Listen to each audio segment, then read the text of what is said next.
Welcome into sports. We are now less than 24 hours away from the Boca Raton Bowl. Toledo and Liberty getting set to play here tomorrow at Florida Atlantic University. Tonight, the last chance for these crowds to get excited and pumped up before we get to game time.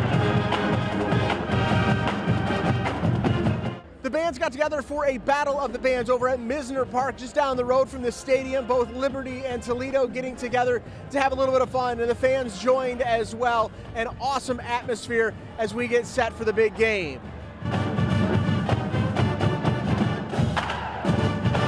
As for the game tomorrow, two guys that we're going to have our eyes on are Dyontae Johnson and Desjuan Johnson. Over the last 5 years, these two guys have become an absolute nightmare to play against for Toledo's opponents. They have beaten up on opposing quarterbacks since they came to campus, but their bond goes so much deeper than the football field.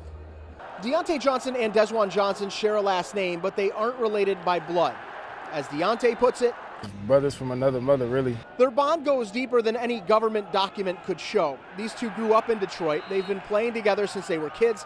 They stayed close through high school, and they came to the University of Toledo at the same time as well. I almost feel like it was meant to be. Like, we were just meant to be, you know, like, in each other's lives for real. So, like, whatever he needed help with, I help him. Whatever I need help with, he helped me. So it's like we just, I don't know, it's just kind of like we've been there each step of the way. You're not going through this alone. Like, I'm going through this with somebody I knew all my life. So it do make the process a lot easier, but then we also, like, we've been pushing each other, you know, our whole life. So that also make us both great for real. Their bond grew even more in 2020. Dyontae Johnson lost his dad due to a health complication.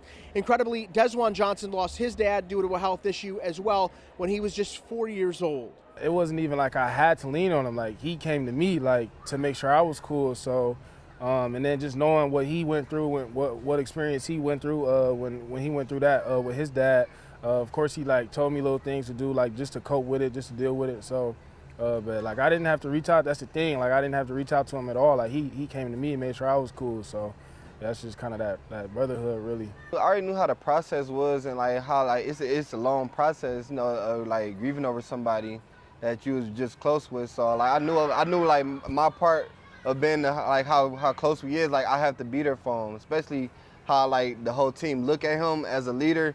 You know, I had to, like, be there, make sure he, you know, his head was on straight. Like, and if I had ever had problems, I know he got my back. That heartbreak of losing a father is something that can never truly be healed, but both guys have an understanding of what the other has been through. That was my best friend to a certain extent, really. Like, everything he did, I did. Wherever he went, I went. So it was like, it was rough, you know, just losing that out the blue, just getting that, just hearing my mom just come downstairs and tell me that.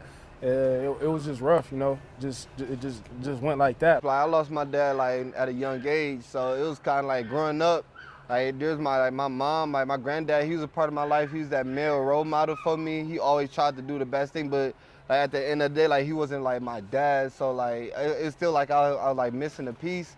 But like football always, like, kind of kept me connected with, you know, my dad, because he played, he was good at. So, like, that just, like, he gave me the blueprint before. Like, I just feel like he gave me the blueprint before he left, and I stuck with it and built my own foundation. And now I'm setting the standards for the next generation to come up. Now these two will take another emotional step together as they play their final games in the Midnight Blue and Gold coming up on Tuesday night. If you missed any of our coverage from this week, we've got it all posted at WTOL.com. We've also got a special right now on WTOL Plus if you have a Roku or a Fire Stick. We will see you back here tomorrow. For now, from South Florida, that is it for sports.